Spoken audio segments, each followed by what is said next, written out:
we're a 80-bed, standalone, community-based, not-for-profit organisation. We've been around for about 35 years. I'm the CEO here and I report directly to a board.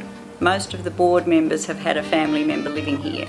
So it is truly run by the community, for the community.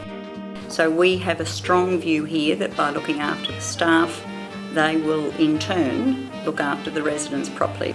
So we really don't want the staff to be juggling bottles of chemicals and having to pour things from big bottles into little bottles. So trying to get rid of chemicals, apart from it saving money, also is a much safer environment for the staff. We use it for sanitising the benches.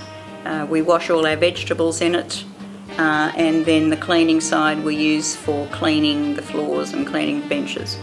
eWater is just another way of sticking with that view of the world that we're trying not to use chemicals, because chemicals cost money every month you have to buy more of them.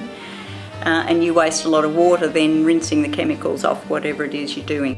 eWater is something that has helped us keep on that track. We didn't build this building just for today or for next year. We do expect that this building will be here in another 30 years.